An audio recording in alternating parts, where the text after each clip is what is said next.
Welcome to Cape May Days, a podcast celebrating all the wonderful things in and around this amazing shore town. I'm your host, Jane Gover. I have called Cape May my happy place forever. And a few years ago, I started a successful blog and decided to take it to the next level. I'm so excited to have you here with me on this journey. Today's guest is Laura Quinn, author of Thicker Than Water, which is set in Cape May. So thank you for being here, Laura. Laura and I actually Thank you for connected. having me. Yeah, we connected in the very beginning of my blog days. She found me and reached out to me, and we've been in touch ever since. And it's been a great relationship supporting each other. And here she is again supporting me.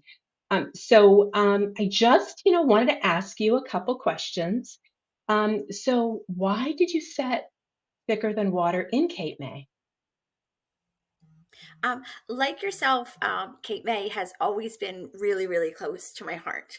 I was raised by my grandparents, and every summer we took a 2 week vacation down the shore. And for our family, that was West Wildwood. And we rented a little place on the water. But it was my grandmother who loved Cape May and introduced me to Cape May.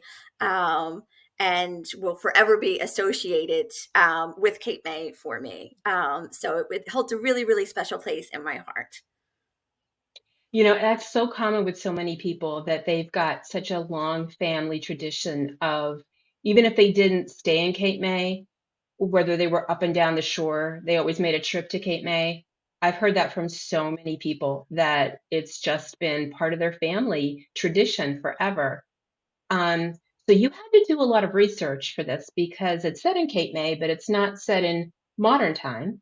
So Correct. how did you do all the research? I mean, it was so detailed, and so precise that I found it fascinating, all the little nuances that you had in this book. Well, thank you. I really appreciate it. So my research actually took 2 years before I even started writing. It was because it is such a special place, because it is so historic. It's the first resort. Um, I wanted to get it right. I didn't want to just choose a setting and create my own details. It's one thing to describe the architecture, and I think it's another to kind of build in, like you said, like those little nuances. So one of the settings that I chose was Jackson's clubhouse, which is now the Mainstay Inn. And there was a servant on the second tier, and she really was part of my research. And she provided a lookout because it used to be a gentleman's club. So I didn't just set it at um, one of the B&Bs. I wanted to include some of that backstory because that is, specific to the town. And what makes the town so great is those little stories. People come for the tours, and there's so much history there. So I really wanted to kind of bring that to surface. So I started almost like an MLA style research thesis essay. That's how I was taught to research. With note cards and labeling everything and listing your resources. I actually have a few of my resources because, as an author, I love celebrating other authors as well. And, a lot of my audience is New Jersey or shore centric. So they might find these for further reading or just, interesting. One is about submarines on submarine warfare, the history of submarine warfare along the Jersey Shore. And I got this one actually at Sunset Beach. It has a little flag there. I'm very big on flags, so you'll see that in some of my other books, um, such as this one. Lots and lots of little note cards. This one's Philadelphia organized crime in the 1920s and 30s. Um, and the last one is heavily, heavily flagged. It's called Prohibition in Cape May County. And in addition to all the little flags, which I know are not aesthetic but are very, very useful to me, I'm a very visual learner, are tons and tons of note cards and outlines. Um, and really just how I learned to do a research project in high school and college. And I kind of built my plot around that. I found a historical tidbit that I found interesting. And then I kind of weaved the plot around that. For example, um, without being spoilery, the book does, dig into the Spanish flu pandemic. Um, and in the Philadelphia area, there was a Liberty Loans parade in late September that really set off a wave of infection um, because of that parade. And I thought, well, um, I can't just use that in just a chapter. How can I kind of build that around the plot? Um, and another event that I used specific to Cape May was the explosion at the Navy section base that is there, that is now, for viewers that would now recognize that as the Coast Guard base. It's on the same grounds, but it was a terrible, terrible fire. It was on the 4th of July. This was in the midst of World War I, and there were subs, there were German U-boats along the coast, which is why there was a naval presence there. And at the time, they had thought that it was an enemy attack. Fortunately, without getting into spoilers, this is, just historical information. There weren't any injuries. All of the sailors and recruits were actually walking in the 4th of July parade, thankfully, and sabotage was ruled out. They think it was, just like a wayward cigarette or just a random fire, but it was not sabotage and it was not an enemy attack, which is a good thing. But they didn't learn that until weeks later. So it was a really, really scary time. And being from New Jersey, I thought, how have I never heard about Yeah. this?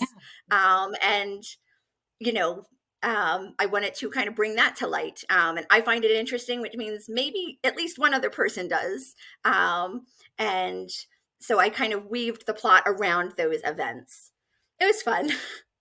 So I guess I should back up, and I should have Sure. asked this previously, but can just give a little synopsis of the setting of the book, what the book is about, for those who obviously who haven't read it, just like a little encapsulated teaser.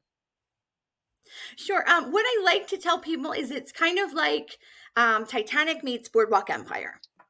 There are four main characters, a brother and sister team, and they're very, very close, Danny and Shannon, um, and their love interests. Um, and Danny's love interest is a girl named Jenny.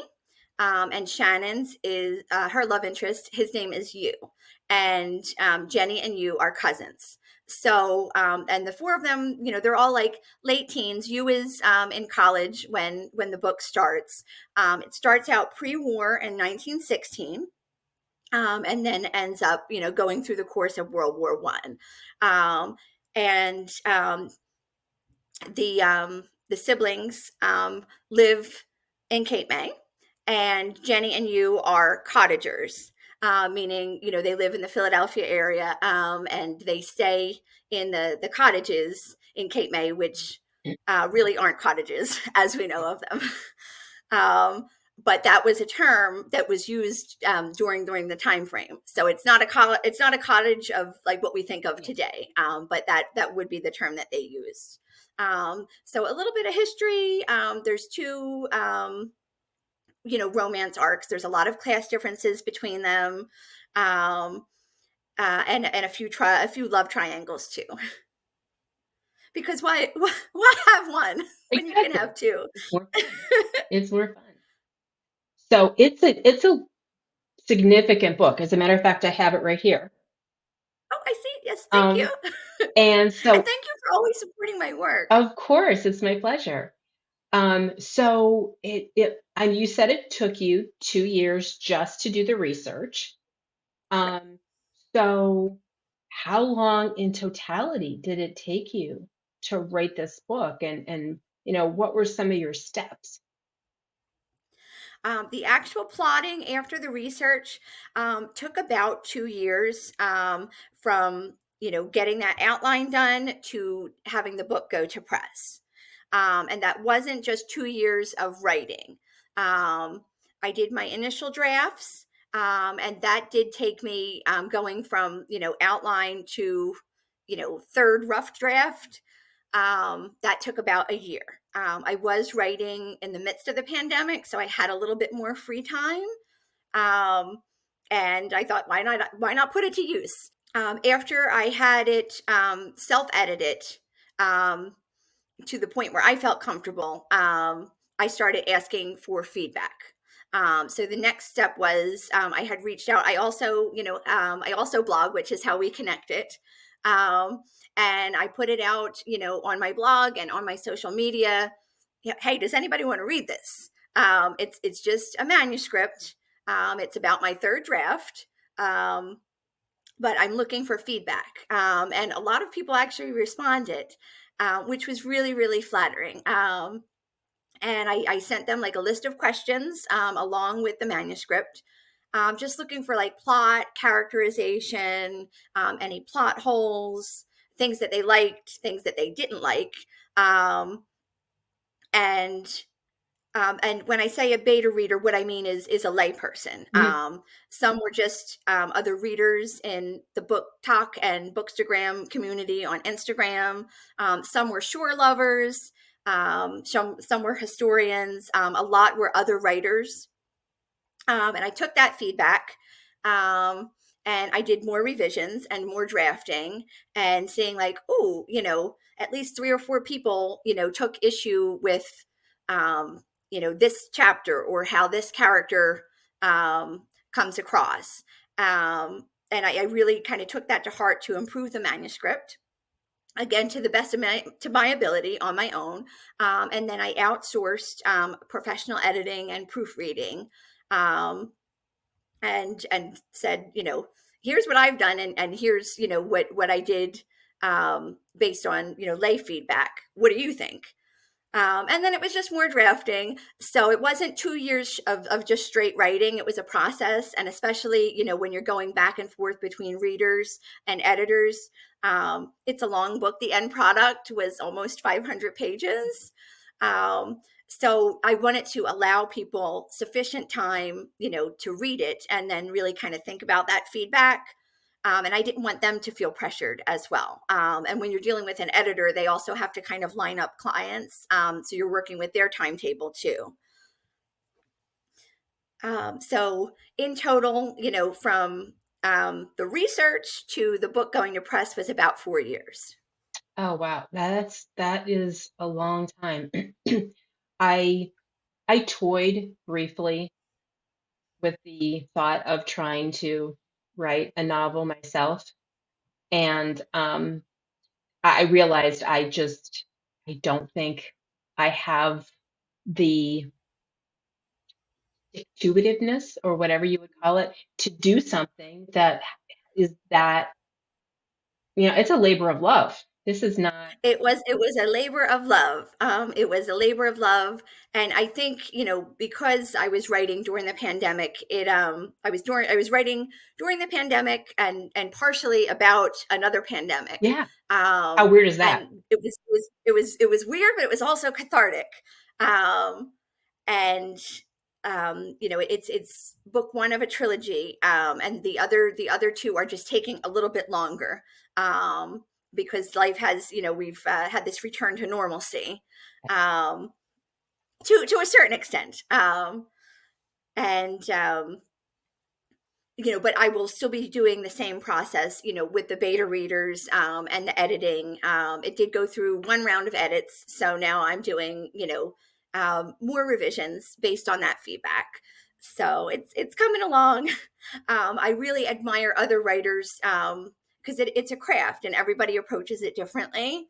Um, and my drafts tend to be slower, and for me, I like to think the magic really happens in the edits and the final edits, where you get really crisp prose, and strong verbs and good visualization. Um, that doesn't happen in the early drafts at all. It can really mess with your head. So I would say if it's something that you've thought to entertain, like, don't be discouraged, because you know the first through fifth drafts, and sometimes well beyond that, um, are just they're just words on a page, and you're just getting the story down and knowing it's going to change from there.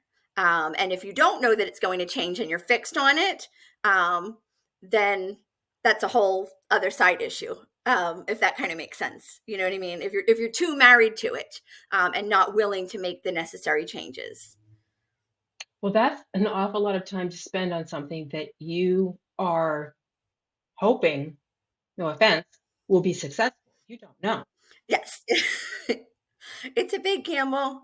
It is, but I've read your blog, and you're a great writer. Oh, Like, thank I really do enjoy your blog so much, and your little stories, and the families. Sometimes your husband guest blogs, you. and it's Yes, I very have. very entertaining. Well, thank you. Oh, absolutely. And after you've written it, you've got your, you know, out and about and talking about it and going to things. You and I met at the beer fest.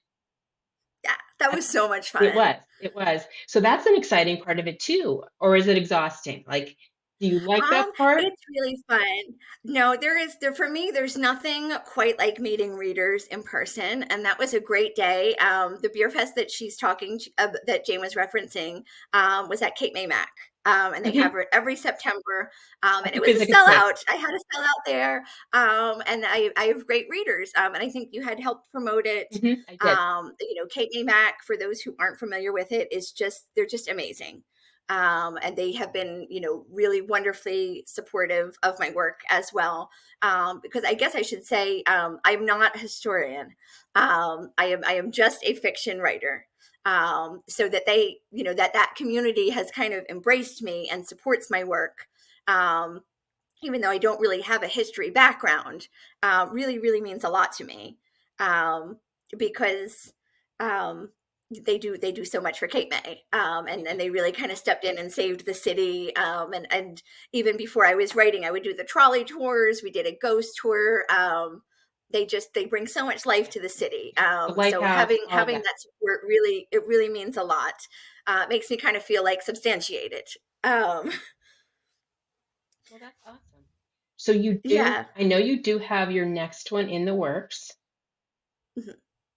Can you give us a little taste without giving too much away? I can. So the first one ends, at the close of the First World War. So the second one, there's a little bit of a time jump. So we're starting out in the early 20s, and it's during Prohibition. Um, which and so much happened, in Cape May and Wildwood. Everybody thinks, oh, Atlantic City, but there's and Atlantic City was definitely a hotbed. But there's so much other coastline, along New Jersey. It wasn't just exclusive, to Atlantic City, although there was a lot of networking. They were all connected, but there was a lot of beach. So I had a lot of fun researching, what's going to happen with these characters, and more locales. I can say, at the time of this recording, I know, Higby Beach, is currently closed, and it's undergoing, I think, Yeah, like they're um, redoing some of the stuff to make it. preservation. I think Yeah, it has something to do with preservation and the wildlife, because it is, such an amazing habitat for, birds and butterflies, and I love that they are, able to, protect it. yes. um, a lot of, book two happens, along the Delaware coast. Signal Hill, that was at Davies Lake, which is, in that nature preserve, was actually a lookout. So we kind of get into that. The ghost tracks. Oh yeah. or that railway, plays a part at a critical scene.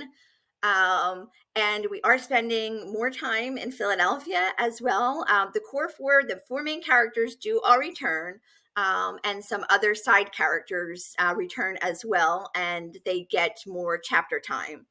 Um, and it's kind of Gatsby esque. Mm. Um, and it is, in terms of the romance, and some of the life circumstances of the characters, the mood of the novel, and keep in mind it is, book two of a three book trilogy. But at this point in the character's life, there is more grief, there's more strife.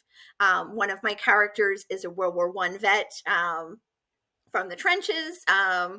And the other three are dealing with, the collateral, from events that happened in the first book.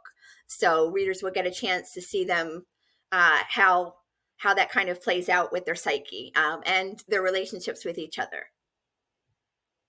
So obviously this is a trilogy, so you kind of, how does that work that you have planned three already? Like like do you know the timing of the third book already, or like how do you have you even started thinking, or do you just know from the beginning that you were going to do three?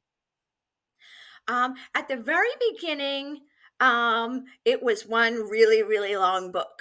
And getting back to the editing, when I had first brought in a professional editor, they liked the manuscript, and they had actually suggested breaking it into two or three parts, um, because you can tell a better story and you're not rushing through certain events. Mhm. And also from a publishing standpoint, because I am independently published. It's expensive to publish a really, really thick book, and then you also have to put that cost back out to your readers by pricing the book, Mhm. um, so that you can maintain some kind of a profit. And if you break it into um, smaller parts, it's just better all the way around. So when I initially did that, 2 years of research went all the way through, the end of Prohibition. But that research just didn't make it into book one. So I still have my sources. I still have my note cards. I'm revisiting everything. I don't have to totally reinvent the wheel there. Um, and plot wise, the third one is plotted out, but I haven't started writing it yet. But I know, where it ends. And I know how, the trilogy will end. It's just getting to that point. Okay, that makes sense. So when do you think, just a guesstimate, you'll have book number two for sale?